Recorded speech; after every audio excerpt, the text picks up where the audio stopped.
आपलं चॅप्टर चालू आहे आयोनिक इक्विलिब्रिया. माहिती आहे तुम्हाला आयोनिक इक्विलिब्रिया. त्यातला टॉपिक चालू होता आपला हायड्रॉलिसिस. बरोबर. 3 प्रकारचे जे सॅल्ट होते त्यांचा हायड्रॉलिसिस आपण मागच्या व्हिडिओमध्ये शिकलो. शेवटचा एक बाकी होता सॅल्ट of weak acid and weak base. मग question explain hydrolysis of salt of weak acid and weak base. म्हणजे सॅल्ट कशापासून तयार व्हायला पाहिजे? वीक ॲसिड अँड वीक बेसपासून. मग असे समजा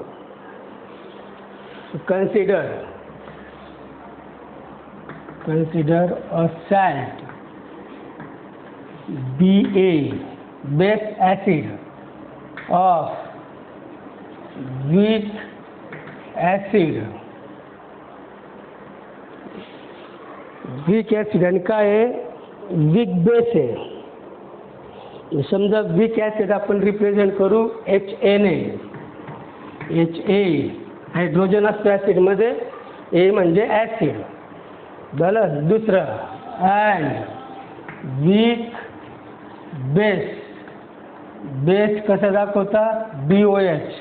बेसमध्ये OH असतो आणि हा B OH H2 होतो. काय तयार होतो? BA. That is the salt of weak acid and weak base. In aqueous solution, its hydrolysis is as when BA dissolve in water. Hydrolysis takes place. Hydrolysis दाखवावं लागेल तुम्हाला. BA काय तो सॅल्ट plus कशात डिझॉल्व करतो आपण? वॉटर. काय मिळेल तुम्हाला? कोणताही सॅल्ट जर वॉटरमध्ये ॲड केला आपण डिझॉल्व केला तर त्याचे करस्पॉन्डिंग ॲसिड आणि बेस मिळतात. म्हणजे HA प्लस काय मिळेल? BOH. हा काय आहे? वीक ॲसिड मिळाला. इकडं काय मिळेल तुम्हाला? Weak base. आयोनिक रिॲक्शन कशी होईल? Ionic equation B plus plus A minus. बरोबर आहे का? बघा काय लिहावं लागेल अजून? Aqueous plus H2 HA plus BOH. आता याच्यात मी मागच्या व्हिडिओमध्ये पण सांगितलं तुम्हाला जे वीक असतात त्यांचं डिसोसिएशन होत नाही, खूप कमी होतं. म्हणून ते ॲज इट इज जसे तसे लिहायचे असतात. आता याच्यात H प्लस पण नाही आला आणि OH मायनस पण नाही आला. म्हणजे तर हे सोल्युशन ॲसिडिक आहे का बेसिक आहे का न्यूट्रल आहे ते समजू शकत नाही या रिॲक्शनवरून. मग याच्यात आता पुढचा एक ऑप्शन असा असतो. So acidic or basic or neutral or neutrality of solution depends on relative strength of acid and base. त्याच्यावरून ते H प्लस OH मायनस काहीच नाही आला. म्हणजे जे सोल्युशन तयार होईल ते ॲसिडिक राहील का बेसिक राहील का न्यूट्रल राहील ते कळणार नाही. मग ते कशावरून कळतं? द ॲसिडिटी और बेसिसिटी और neutrality of solution depends on the relative strength of acid and base. म्हणजे ॲसिड आणि जो बेसपासून जो सॅल्ट तयार झालेला आहे त्यांची स्ट्रेंथ कशी त्याच्यावरून समजेल. मग केस फर्स्ट अशी if Ka greater than Kb, if the dissociation constant of acid, Ka म्हणजे काय? ॲसिड अँड KB ॲसिडसाठी, KB म्हणजे बेससाठी, K म्हणजे dissociation constant. If the dissociation constant of acid is greater than the dissociation constant of base, then the solution is acidic. Solution काय राहील? Acidic. केस second कशी राहील? उलटी. If KB greater than Ka, that is the dissociation constant of base is greater than the dissociation constant of acid, then the solution is basic. जर बेसचा dissociation constant जास्त असेल, solution basic असेल. तिसरी केस तुमच्या लक्षात येऊन गेली असेल. Ka इज इक्वल टू काय असेल? KB. If the dissociation constant of acid is equal to dissociation constant of base, then the solution becomes neutral. So this is the process of hydrolysis. त्यात आपण काय शिकलो होतो? पहिले हायड्रॉलिसिसची डेफिनेशन, मग सॅल्टचे 4 types आणि त्या 4ही सॅल्टचं हायड्रॉलिसिस पाहिलं होतं आपण. आता पुढचा टॉपिक वेगळा राहील. ॲक्च्युली आपण आत्तापर्यंत असं पाहिलं, जर एखाद्या सोल्युशनमध्ये H+ जास्त असले तर ते सोल्युशन कसं राहील? ॲसिडिक. आणि OH- जास्त राहिले तर बेसिक. मग समजा आपल्याला एखाद्या सोल्युशनची pH चेंज करायचं असेल, pH वरून आपल्याला कळतं सोल्युशन ॲसिडिक आहे, बेसिक आहे की न्यूट्रल आहे. बरोबर? pHचं आहे ते. 10th ला पण होतं, आत्ता पण झालं आपलं. पण काही सोल्युशन असे की ज्यांच्यामध्ये तुम्ही स्मॉल अमाऊंट ऑफ ॲसिड टाकलं किंवा स्मॉल अमाऊंट ऑफ बेस टाकला तरी त्याचा pH चेंज होत नाही. असे जे सोल्युशन्स आहेत त्यांना काय म्हणतात? Buffer solution. ॲक्च्युली जर H+ जास्त टाकले तर pH चेंज होईल, सोल्युशन ॲसिडिक होऊन जाईल. समजा pH कमी करायचं असेल तर H+ आयन्स काढून घेतले किंवा आपण OH- ॲड केले सोल्युशनमध्ये तर सोल्युशन बेसिक होईल. बरोबर? पण काही सोल्युशन असे की ज्यांच्यामध्ये स्मॉल अमाऊंट ऑफ ॲसिड और स्मॉल अमाऊंट ऑफ बेस टाकले तरीसुद्धा त्यांचा pH चेंज होत नाही. अशा सोल्युशन्सला काय म्हणतात? Buffer solutions. मग बफर सोल्युशन म्हणजे काय? द सोल्युशन्स विच रेझिस्ट म्हणजे प्रतिकार करतात, which resist change in their pH even adding small amount of acid or small amount of base, that solutions are called buffer solution. म्हणजे थोडंफार acid किंवा base टाकल्यानंतर सुद्धा ज्या सोल्युशनचा काय चेंज होत नाही, pH चेंज होत नाही, कॉन्स्टंट असतो, त्या सोल्युशन्सला काय म्हणतात? Buffer solutions. त्याचे टाईप्स आहेत बफर सोल्युशनचे. ते मग असे डेफिनेशन कळली तुम्हाला. pH कॉन्स्टंट राहतो. So types of buffer solution. पहिला टाईप आहे त्याचा acidic buffer.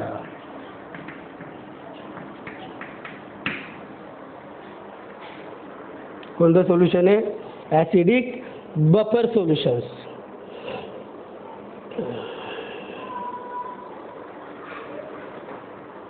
So what is meant by acidic buffer solution? It is the solution of weak acid and its salt of strong base. The acidic buffer is the weak acid लागेल.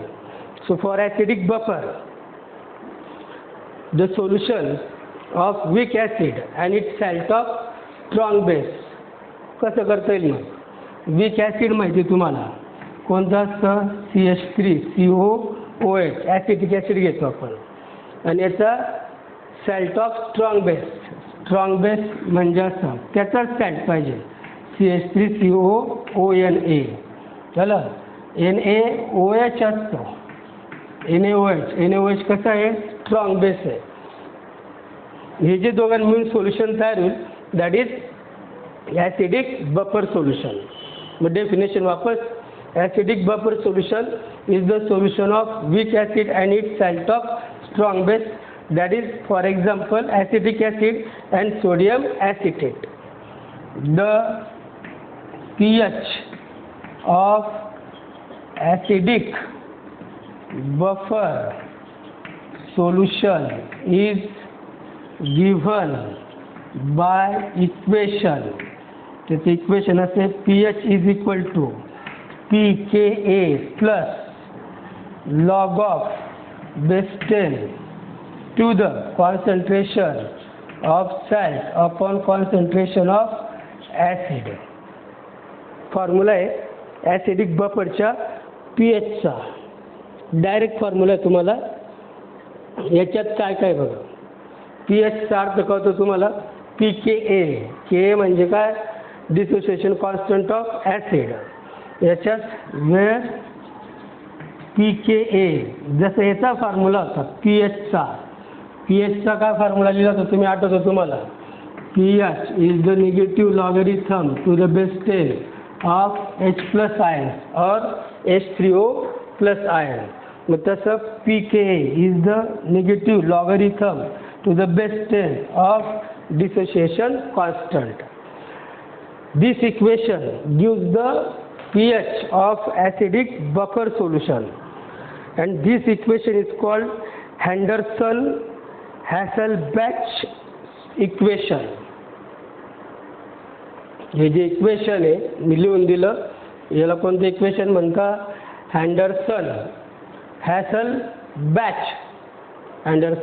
हॅसलबॅच equation. Direct equation आहे, तुम्हाला prove करायची गरज नाही आहे. So acidic buffer का pH is equal to pKa plus log of base 10 concentration of salt upon concentration of acid. So this is about acidic buffer solution. तसंच दुसरं आपोआप समजलं असेल तुम्हाला, दुसरं कोणतं सोल्युशन राहील बघा.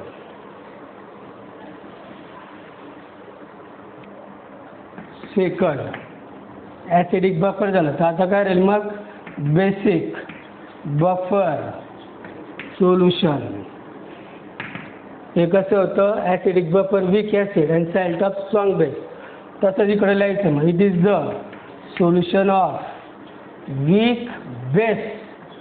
Weak acid basic weak base and its salt of strong acid.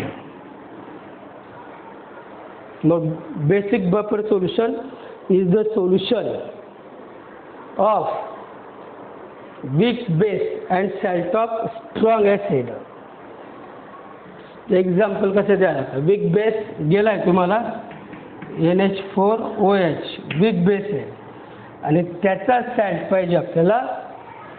कसा पाहिजे ॲसिड, स्ट्रॉंग ॲसिड पाहिजे, that is NH4Cl. NH4Cl. Cl कशापासून येतो, HCl.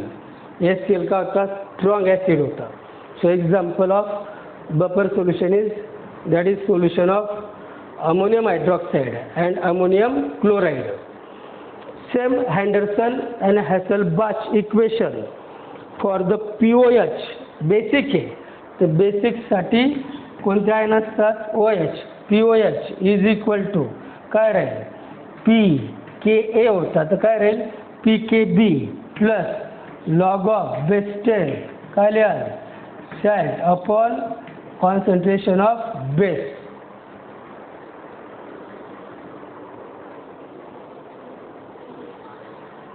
याच्यात POH तर कळतो तुम्हाला, pKb पुन्हा तसंच pKb is equal to minus log of base 10 to the Kb, where Kb is the dissociation constant of base. So this is about buffer solution and types of buffer solution. आता जी definition होती की याच्यात small amount of acid किंवा base टाकला तरी त्याचा pH change होत नाही, तर का नाही चेंज होत, मग त्याला म्हणतात मेकॅनिझम ऑफ बफर सोल्युशन. ते शिकायचं आपल्याला आता.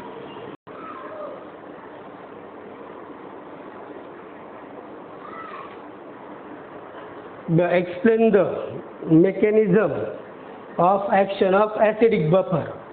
म्हणजे ॲसिडिक बफर सोल्युशनमध्ये आपण H+ किंवा OH- टाकला तरी त्याचा pH चेंज होत नाही. तर का चेंज होत नाही त्यालाच काय म्हणतात, त्याची ॲक्शन और मेकॅनिझम असं म्हणतो. मग पाहू आपण काय होतं बघा. What is acidic buffer? Acidic buffer is a solution of, कोणाकोणाचं सोल्युशन असतं ते वीक ॲसिड. कोणता घेतला होता आपण? CH3COOH अँड इट्स काय होता? सॅल्ट ऑफ स्ट्रॉंग बेस. काय होता तो? CH3COONA, sodium acetate. बऱ्याच वेळेस असं सांगितलं तुम्हाला, जी वीक असेल त्याचं डिसोसिएशन होत नाही. मग असं weak acid dissociates very feebly म्हणजे small in water, but salt dissociates completely. सॅल्टचं डिसोसिएशन कंप्लीट होतो. सॅल्टचं डिसोसिएशन कसं? CH3COONA. नाव माहिती तुम्हाला, sodium acetate. In aqueous it gives acetate ion CH3COO- aqueous plus Na+ aqueous. हे जे कंप्लीट डिसोसिएशन झालं कोणाचं? सॅल्टचं. ॲसिड मात्र कसं आहे? वीक आहे, त्याचं डिसोसिएशन होत नाही, खूप निग्लिजिबल असतं. असे आता सोल्युशनमध्ये ॲसिटेट आयन आहे, दुसरा कोणता आयन आहे? Na+ आयन आहे. आता व्यवस्थित लक्ष द्या. When a small amount of acid, म्हणजेच कोणते आयन असतात ॲसिडमध्ये? H+ ion add in the सोल्युशनमध्ये आपण H+ टाकले, then CH3COO ions combine with H+ to form unionized acetic acid, that is CH3COOH. म्हणजे बोलायचा अर्थ असा, जर स्मॉल अमाऊंट ऑफ H+ किंवा ॲसिड आपण सोल्युशनमध्ये टाकलं, त्या ॲसिडचे जे H+ आयन्स आहे ते कोणाबरोबर कंबाईन होऊन जातात? ॲसिटेट आयनांबरोबर. आणि काय तयार होतं? ॲसिटिक ॲसिड, की जे अनआयोनाइज्ड होतं. म्हणजे याचा अर्थ जे H+मुळे ॲसिडिक प्रॉपर्टी वाढणार होती ती वाढणार नाही, कारण H+ आयन्स कोणी कन्झ्युम करून घेतले? ॲसिटेट आयनने. So there is no change in pH of solution. आपण H+ ॲड केले, ते ॲसिटेट आयनबरोबर कंबाईन होऊन गेले, म्हणजे यूज झाले. त्याच्यामुळे H+ची जी नंबर्स आहेत, कॉन्सन्ट्रेशन ते वाढलं नाही, pH जशीच्या तसं आहे. याला म्हणतात ॲसिडिटी. H+ ॲड केले आपण, आणि रिव्हर्स रिॲक्शन त्याच्या ती काय होते? बेसिसिटी असते, रिव्हर्स बेसिसिटी म्हणतात. म्हणजे असं तयार होतं बघा. आपण काय ॲड केले होते? H+ ॲक्वियस, कोणाबरोबर कंबाईन झाले ते? CH3COO- असं तयार होतं CH3COOH, ॲसिटिक ॲसिड, अनआयोनाइज्ड तयार होतं. So H+ is consumed by acetate ion. This process, forward process, is called acidity. आणि उलटी रिॲक्शन जी असेल तिला म्हणतात रिव्हर्स बेसिसिटी. म्हणजे H+ टाकल्यामुळे pH चेंज झाला नाही. आता राहिला प्रश्न, बेस जर टाकला आपण OH तर काय होतं? बघा मग पुढचा point. Wien small amount of base, that is OH minus ions, added in the solution मध्ये काय ॲड केलं आपण OH minus ion. Then these OH minus ions combine with acetic acid. बघा मग हा OH मायनस ॲड केलं होतं CH3COOH aqueous. काय ॲड केला तुम्ही OH minus, it gives CH3COO aqueous plus H आणि OH असं काय तयार होऊन जातो H2O. न्यूट्रल असतं ते, म्हणजे तर OH मायनस आयन्स आपण टाकले त्या सोल्युशनमध्ये, ते ॲसिटेट मिळाला आणि काय मिळालं तुम्हाला H2O मिळाला. H2O is a neutral. That means when we add the H plus, then there is no effect on pH. Similarly, if we add OH minus, then it is consumed or react with acetic acid to form the acetate ion, and water and pH of the solution remains constant. The addition of OH minus in the solution is called basicity, and reverse reaction is called reverse acidity. इथं कसं बोललो होतो, forward reaction acidity, reverse अशी उलटी reaction reverse basicity. आता basicity आणि अशी reverse acidity. So shortcut पूर्ण क्वेश्चन लक्षात ठेवायचा असेल तर सोपा क्ल्यू एवढंच आहे, जेव्हा H+ आपण ॲड करतो सोल्युशनमध्ये म्हणजे ॲसिड, ते कोणाबरोबर कंबाईन होऊन जातात ॲसिटेट बरोबर ॲसिडिक ॲसिड तयार होतं.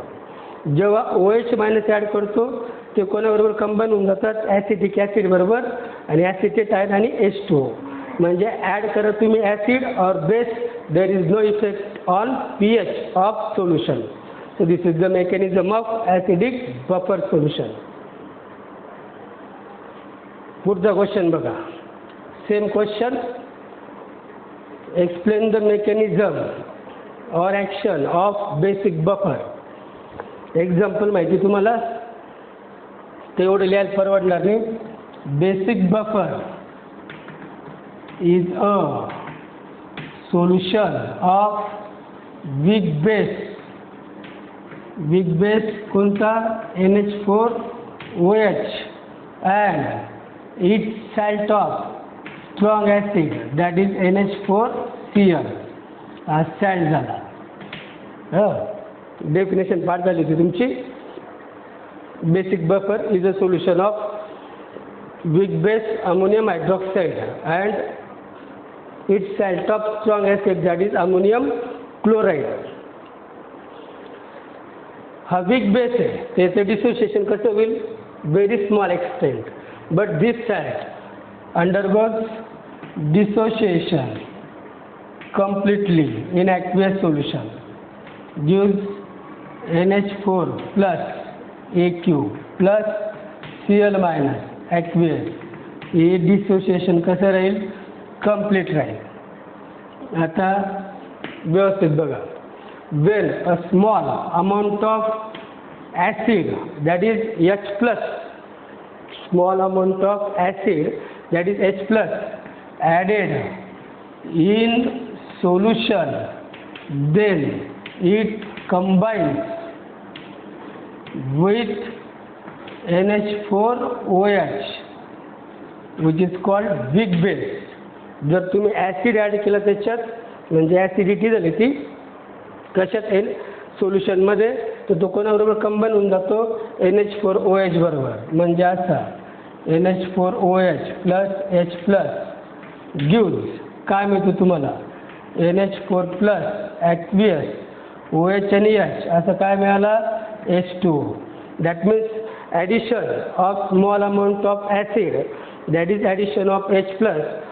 This H plus ions combines with ammonium hydroxide to form the ammonium ion and H2O. That means H plus ions are consumed by the NH4 ions and there is no increase in the concentration of H plus ions and no change in pH. झालं. याला काय म्हणतो आपण H plus add केल्यावर acidity reverse basicity. उलटा when small amount of base, that is called OH minus, is added in solution, then it combines with NH4 plus ion. या आयनांबरोबर combine होऊन जातो. म्हणजे कसा, NH4 plus aqueous plus OH minus aqueous, काय मिळतो तुम्हाला, NH4OH, that is ammonium hydroxide. That means if we add H plus ions or OH minus ions, they can be consumed by the ammonium hydroxide or ammonium ion, and there is no change in pH of solution. Addition of H plus काय म्हणतो आपण, acidity, आणि जर H plus काढून घेतले आपण सोल्युशनमध्ये त्याला reverse basicity म्हणतात. झालं. So this is the mechanism of buffer solution. पुढचा जो टॉपिक आहे तुमचा प्रॉपर्टीज ऑफ बफर सोल्युशन, तो कॅन्सल झाला आहे, पण काय नाही, 3च प्रॉपर्टीज आहेत. कॅन्सल जरी असेल तरी आपण शिकून टाकू. त्याच्यातच त्या सोल्युशनच्या जे शिकवलं मी त्याच्यातच त्या प्रॉपर्टीज होतं बघा. पहिली प्रॉपर्टी त्याची pH of the solution, that is buffer solution, remains constant. If we add, second property, if we add small amount of acid और base, pH does not change. आणि तिसरी आहे ऑन डायल्यूशन विथ वॉटर, जर water add केलं pH of solution does not change. That is the properties of buffer solution. Now पुढचा point, application of buffer solution. पहिला use आहे in biochemical system. आपल्या बॉडीमध्ये जे ब्लड असतं त्या ब्लडचा जो pH आहे दॅट इज बिटवीन 7.36 to 7.42 एवढा pH असतो आपला. कशाचा, ब्लडचा. जर या pH मध्ये 0.2 एवढ्या युनिटचा जरी फरक पडला, then it becomes dangerous for the life. म्हणून जे ब्लड आहे बॉडीमध्ये त्याचा pH याच रेंजमध्ये पाहिजे, 7.36 to 7.42. If there is a small change in pH of 0.2 units, then it may fatal, म्हणजे dangerous to our body. For this, in intravenous injections, आपण जे इंजेक्शन्स वगैरे घेतो, जी सलाईन लावतो डॉक्टरकडे जाऊन, तर इंट्राव्हेनस इंजेक्शन्स म्हणजे जे सलाईन्स वापरतात त्याच्यात केमिकल असतं की that chemical is nothing but buffer solution which maintain the pH of blood. So salines which are used in intravenous injection contains the buffer solution which maintain the pH of blood. Second use है in agriculture, शेतीमध्ये. ॲग्रिकल्चरमध्ये काय असतं, तर शेतीमध्ये सर्वात महत्त्वाची जी गोष्ट असते शेतीसाठी ती म्हणजे काय, फर्टाईल सॉईल पाहिजे. या सॉईलचा जो pH असतो that is pH of soil is definite, that depends upon the substance present in the soil, that is phosphates सॉईलमध्ये असतात और bicarbonates and many organic and inorganic substances. The presence of all these substances provides the definite pH to the soil. By measuring the pH of soil, we can decide the fertilizers which we have to use for the better crop yield. म्हणजे शेतीमध्ये चांगलं उत्पन्न पाहिजे असेल तर त्या शेतीची जी soil आहे तिचा pH एक डेफिनेट पाहिजे असतो आणि तो pH कशावर डिपेंड असतो, त्या सॉईलमध्ये कोणकोणत्या प्रकारचे सबस्टेन्सेस मी सांगितले तुम्हाला, फॉस्फेट्स, कार्बोनेट, बायकार्बोनेट आणि वेगवेगळे ऑर्गॅनिक इनऑर्गॅनिक ॲसिड्स असतात. मग कुठली शेती करताना शेतकरी पहिले काय करतो, सॉईलचा pH मोजतो. लॅब असते त्यांची स्पेशल, तिथं जाऊन शेतकऱ्यांनी ती pH मोजायला पाहिजे. pH वरून कळतं आपल्याला की सॉईल ॲसिडिक आहे, बेसिक आहे, न्यूट्रल आहे, कसे, आणि त्यानुसार मग कोणते फर्टिलायझर वापरायचे आपल्या शेतीमध्ये कोणत्या पिकासाठी हे आपल्याला ते लॅबवाले सांगतात की तुमच्या सॉईलमध्ये pH असा आहे सॉईलचा, या सबस्टन्सचं प्रमाण जास्त आहे, मग तुम्ही ते टाकून फायदा नाही, तर तुम्ही अशा प्रकारचं फर्टिलायझर घ्या, खते घ्या. So that is the use of buffer solution in agriculture. तिसरा यूज होतो इंडस्ट्रीमध्ये. इंडस्ट्रीमध्ये काय होतं, जे केमिकल प्रोसेस करावे लागतात इंडस्ट्रीमध्ये वेगवेगळ्या, त्या प्रोसेस करताना त्या सोल्युशनचा pH कॉन्स्टंट पाहिजे. बरोबर, मग तो pH कॉन्स्टंट ठेवण्यासाठी कोणाचा वापर होतो, बफर सोल्युशनचा. So buffer solutions are used in paint industry, paper industry, dye industry. Dye कळतो तुम्हाला, वेगवेगळे प्रकारचे रंगद्रव्य, ड्रग्स, वेगवेगळ्या प्रकारचे इंक, ड्रग्स अँड इंक, या वेगवेगळ्या कंपनीजमध्ये काय केलं जातं,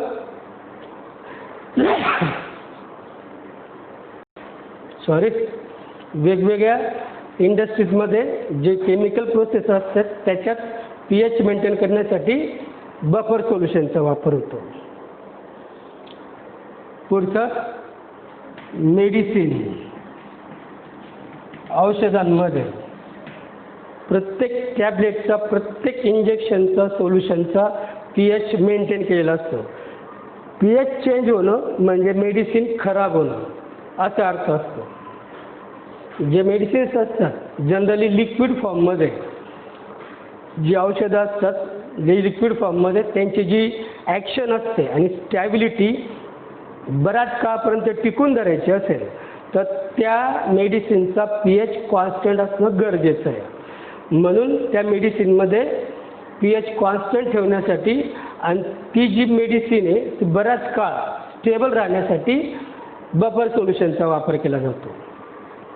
म्हणून तिथे एक्सपायरी डेट असते बघा, 3 वर्षाची, 4 वर्षाची अशी असते.